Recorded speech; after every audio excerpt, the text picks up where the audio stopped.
They say the dead can't hurt you. But in that moment, sitting across from my sister while my mother's will was read aloud, it felt like Mom had reached out from the grave and slapped me across the face. My chest tightened. I couldn't move. I couldn't breathe. Delaney sat next to me with one leg crossed over the other, tapping her long nails on her phone like she was bored, like she already knew what was coming. Her hair was perfect. Her dress didn't have a single wrinkle. And that smirk, God, that smirk, sat quietly at the corner of her lips like she'd already won.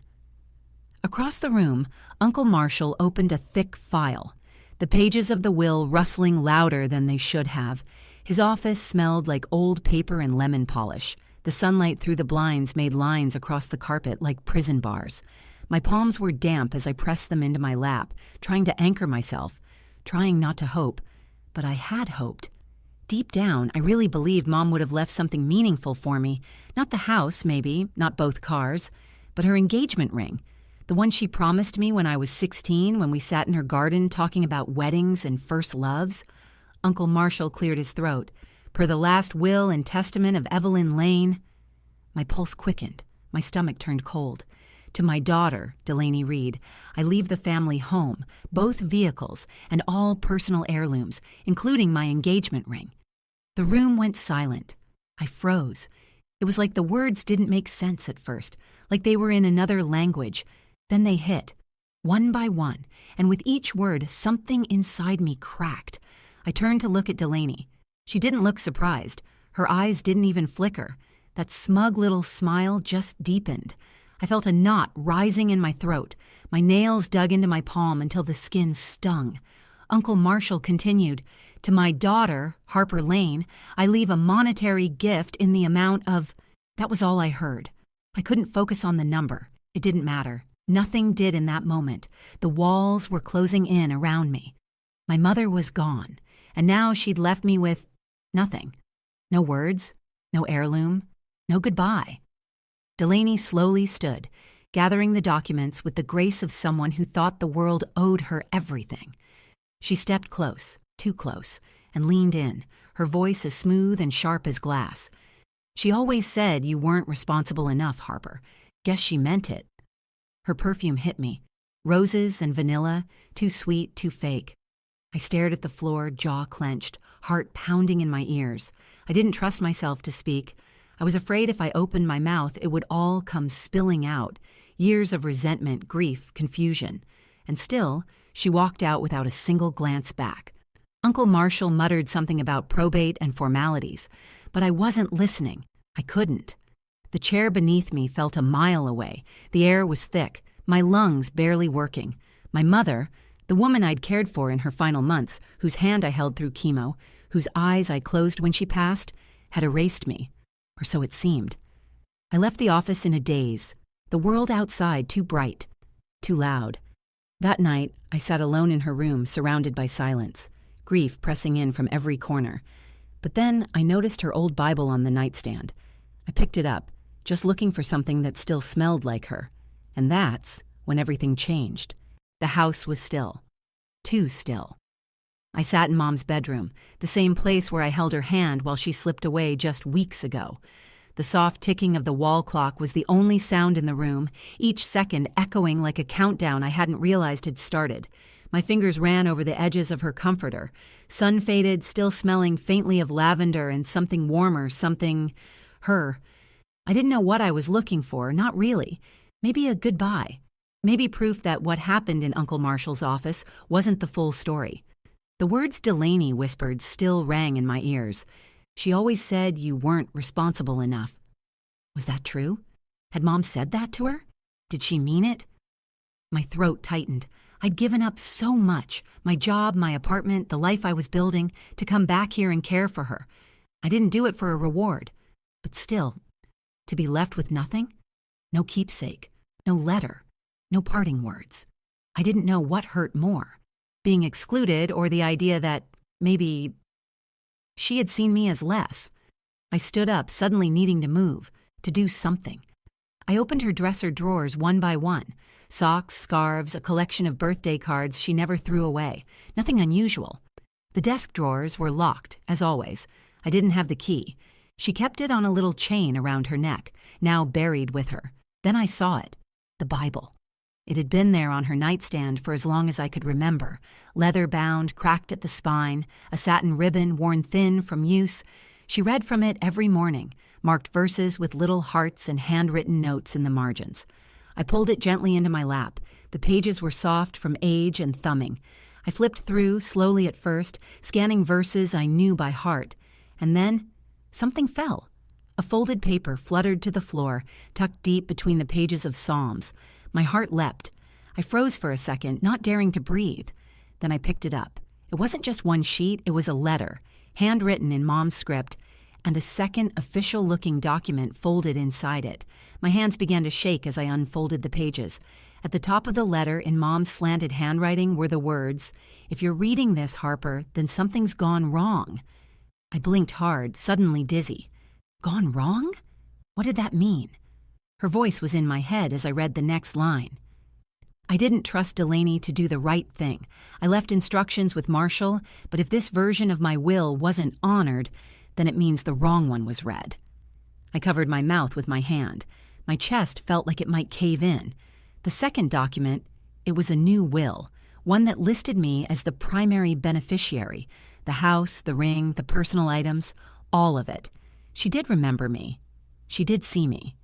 Tears welled up, but I didn't let them fall. Not yet. I wasn't angry. Not in that moment. What I felt was something heavier, like a tide shifting after a long storm. Relief, but also purpose. Delaney had lied, or manipulated, or maybe Uncle Marshall had made a mistake. But I had proof now, proof Mom hadn't abandoned me. She had tried to protect me in the only way she could, and I knew exactly what I had to do next. The next morning, the air in the house felt different, sharper, like it knew something was about to happen. I stood in the kitchen holding the letter in one hand and Mom's Bible in the other. My coffee had gone cold. I hadn't slept, but I didn't feel tired. I felt awake, wired with a strange mix of grief, vindication, and something I hadn't felt in weeks, clarity. She hadn't forgotten me. She'd planned for this. She'd known. All I could think about was that line. If you're reading this, Harper, then something's gone wrong.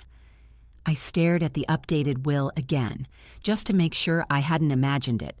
Dated only 2 months before she passed. Signed, witnessed.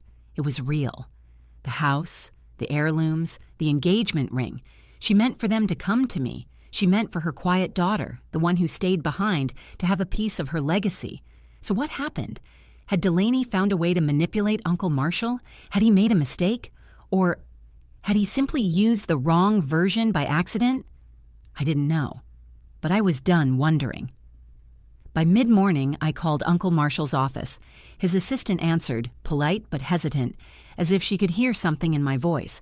I asked for an appointment. Urgent. Not later in the week. Not next Tuesday. Today. I brought the letter, the Bible, the updated will. I didn't tell Delaney I was coming. I didn't need to. But when I arrived at the law office, she was already there. She was sitting in the same chair as before, scrolling through her phone again, nails painted a deep plum today. I stopped in the doorway. She glanced up, gave me that little smirk again, the same one that haunted me for years. Only this time, it didn't land. I held her gaze and sat down across from her. "You look intense," she said, arching one perfect eyebrow. "I found something," I said calmly. I placed the Bible on the table between us, then the letter. Finally, the updated will. Uncle Marshall walked in right as I laid it out. He paused in the doorway, eyes narrowing as he looked at the documents. His face shifted almost instantly from neutral to concerned. "This was in Mom's Bible," I said, my voice steady. "It's dated later than the one you read. This is her final will." Delaney sat up straighter, color draining from her face. "What is that?" she asked, her voice no longer smooth, sharper now, on edge. Uncle Marshall picked up the will, adjusted his glasses, and read quickly. His brows furrowed deeper with every line. He didn't say anything at first. "Marshall," Delaney snapped, "this is ridiculous. That Bible could have come from anywhere." "She wrote it," I said, barely above a whisper, "and she knew this might happen. That's why she left it somewhere only I'd look. She trusted me." He looked up, and I could see it in his eyes before he even said the words. "This document is valid," he said. "It's signed, dated, witnessed. It overrides the previous version." Delaney's mouth opened, but no sound came out. She blinked. Once? Twice? That smirk? Gone. I didn't smile. I didn't gloat. I just sat there still as stone. Because this wasn't about winning. It wasn't about property or rings or houses. It was about truth, about finally being seen, heard, loved, even after she was gone. Delaney stood abruptly, her chair scraping the floor behind her. "Unbelievable," she muttered, grabbing her purse. I watched her go. This time, I didn't look away. The next day, I returned to the house alone. I walked through the front door with the key clutched in my hand, and this time, it felt like it belonged there, like it was supposed to be turning in that lock, like Mom was welcoming me home again. The living room still smelled faintly of her perfume, a soft, powdery, floral scent that clung to the curtains and pillows. I stood there for a moment, just breathing it in. My heartbeat had finally begun to slow, but I still felt that ache in my chest, an ache that had lived there since the funeral, like a bruise that wouldn't heal. I walked into her bedroom. The Bible was still on the nightstand, open now, the pages gently curled. I sat on the edge of her bed and looked out the window where her garden was already starting to bloom, yellow daffodils pushing up through the soil like little suns. She'd told me they'd come back this spring. She was right. I turned the letter over in my hands again. I had read it 5 times since finding it, and still, every word landed like a whispered hug. She hadn't forgotten me. She hadn't believed Delaney. She had trusted me enough to bury her truth where only I would find it. Mom's last gift wasn't the house. It wasn't the ring. It was her trust. Still, one thing remained unresolved: the engagement ring. I hadn't seen it since the will reading. Delaney had taken it that day, slipped it onto her finger as casually as if it were a cocktail ring. I thought about letting it go. I really did. But something inside me refused, so I texted her. "Me. I need the ring. It wasn't yours." She replied 3 minutes later. "Delaney, you've got everything else." "What do you need that for?" It wasn't about need. It was about meaning. It wasn't just jewelry. It was the only part of my mother that had touched both her hand and her heart. I remembered the way she'd twist it absent-mindedly when she was thinking, the way she held it after my father left, the way she promised, years ago, "One day, Harper, I want this to be yours." I told Delaney exactly that. She didn't reply right away, and honestly, I didn't expect her to. But the next evening, when I stepped outside to water the garden, I found a small black box sitting on the porch. No note, no knock, just the box. Inside was the ring. My breath caught. It was even smaller than I remembered. Delicate, simple, with a single sapphire in the center instead of a diamond. Mom had always said diamonds were too cold. I held it in my hand and it felt warm. Not because of the sun or the air, but because I knew, without any doubt now, that she meant it for me. I slipped it onto my finger. It fit. Perfectly. And in that moment, something in me let go. Not the grief. I knew that would linger for a long time. But the need to prove myself, the ache of being overlooked, the bitterness that had started to grow after the funeral, all of it faded. I stood there in the fading light, barefoot in the grass, the garden blooming around me, the ring gleaming softly on my hand. She hadn't left me behind. She just left the truth in a place only I would think to look. A week later, the house felt different. It wasn't just mine now, it felt like ours, me and Mom. Her presence lingered not in things, but in the space itself, in the soft creak of the hallway floorboards, in the warmth of morning light streaming through the kitchen window, in the quiet hum of the garden outside. I'd found her again, not in the inheritance, not even in the ring, but in the way she still filled this place without being here. I sat on the porch one morning with her Bible in my lap, a cup of coffee cradled between my palms, the same mug she used to use, the one with the faded sunflower and chipped handle. I never thought something so simple could feel so sacred. I flipped through the pages, watching her underlines, the tiny hearts she'd drawn beside certain verses, and the little notes scribbled in the margins. She had written a lot more than I ever realized. Some entries were dated, some weren't. One, just weeks before she died, stopped me cold. Harper sees the world differently, quieter, deeper. I hope she knows I see her. My throat tightened. That one sentence undid me. All this time, I thought I was invisible, unchosen, passed over. But the truth was, she did see me. She just never said it out loud in the ways I expected. Delaney hadn't spoken to me since she left the ring. I wasn't sure if she was embarrassed or angry or just done. And maybe that was okay. Maybe we'd talk again someday, or maybe not. But for the first time in a long time, I wasn't carrying that weight. I wasn't trying to fix something that never really worked. I'd spent so much of my life being the quiet one, the steady one, thinking that meant I had to keep everything together. Now, I was finally letting go. I spent the rest of the morning planting fresh blooms in Mom's garden, marigolds, bluebells, and those little white alyssums she used to call snow kisses. My hands were dirty, my hair pulled back, sweat prickling at the back of my neck, and I felt good. Not happy, not yet, but rooted, real, present. Later that evening, I took the ring off and placed it inside a small glass box on my dresser, next to the letter and a photo of me and Mom from when I was a kid. We're both laughing, ice cream smeared on our faces, the sun in her hair like a crown. She looked alive in that picture, more alive than I remembered seeing her in years. That's the version I wanted to keep, not the one from the hospital bed, not the version clouded by what Delaney said or what the first will claimed, the one who laughed, who trusted me, who underlined verses and left breadcrumbs of love between the pages of her Bible, just waiting for me to find them. I know now that not all legacies are written in legal ink. Some are handwritten, quiet, hidden where only the right eyes will look, and I found mine.